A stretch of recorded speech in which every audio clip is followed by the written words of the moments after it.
I grew up in Nacogdoches, Texas, all the way through high school. My grandfather was in the Navy. By watching him and his values, it made me want to be like him. I joined the Marine Corps, and while I was in the Marine Corps, I traveled all over the United States, all over the world, actually. I met my wife, and we got married shortly after that. And after I got out of the Marine Corps, we moved to Houston.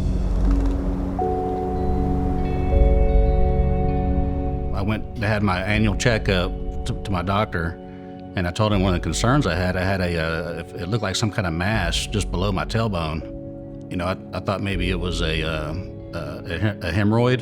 And then when he got done examining, he said that is not a hemorrhoid. He said, I'm gonna refer you to a rectal surgeon. And that's when he referred me to Dr. Marinez.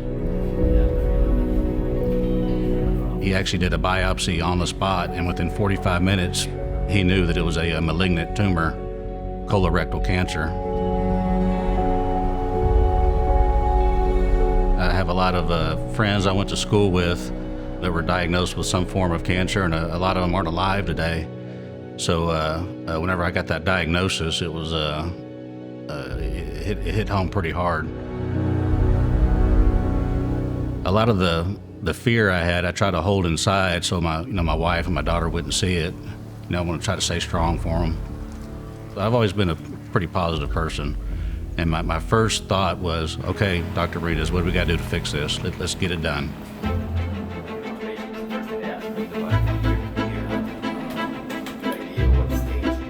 I became really passionate about colorectal surgery during my general surgery training when I saw the breadth of diagnosis that we can treat and how much we can impact patients' lives with very difficult diagnoses and very challenging problems such as cancer. Stephen was always very receptive, and he was always very understanding. Whatever it takes to get better, he was gonna do. After the diagnosis and I get home, my medical team gets together and they make up a plan. A navigator takes a patient by the hand from the moment they see that first physician and really start to understand what their diagnosis is, and sometimes even before then. And it's our job to make sure that that patient understands, has an advocate, someone they can reach out to. We are there along the journey to help in any way that we can. She gave me her phone number, and I could call her any time of day, any time of night. She always answered any questions. I went through 28 sessions of radiation, and I also went through a low-dose chemotherapy in pill form. After I finished all my treatments, it was a couple months later is when I had my surgery. It was a 9-hour surgery. I woke up from the surgery, and the first person I see is my wife, and she says it was a successful surgery, and it made me very happy that that the surgery went well. I'm excited to share our celebration with you today. I hope that you realize that you are not alone in this battle. You have this, and we are here to help you. Survivor Day is something that is celebrated in June of every year, and it's our way of giving back to our patients and their caregivers who honor us with the choice of letting us treat them.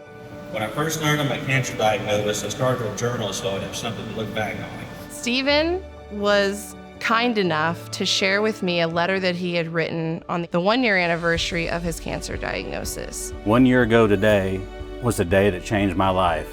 I received a diagnosis that no one ever wants to get. A beautifully written letter that highlighted his ups and downs from the moment he got his diagnosis. He is a true testament to courage and perseverance and bravery. I was pretty nervous about it. I'm not a very good public speaker, but I just kept telling myself, if this helps one person in that room, I'll put myself in that situation to help them. Several people came up to me and were talking to me and thanked me for doing that, and they told me a little bit about their story, and it reminded me of some of the things I was going through. Witnessing this journey through chemotherapy, radiation, surgery has been an inspiring testament to the power of perseverance and human spirit. Me and Stephen see each other on a regular basis in my office, and we've developed a great relationship. I see him as a friend now, and that's really, really rewarding. I know that there's some people out there that are really scared about what's going on with their cancer situation. Well, some people may have the little doubts in the back of their head about, well, man, I don't know if I want to do chemotherapy or radiation. I've heard horror stories. My advice is first not to panic. Be very receptive to what your medical professionals are telling you, because most of the time there are ways that we're going to be able to help the patient beat diagnoses such as cancer. Remember to be an advocate for yourself, lean on your care team, find a nurse navigator who can help you along the way. I fully trusted my medical team, and I look back on it and I'm very happy that I did, because even though there were some hardships along the way, I'm here now, alive and well, very well.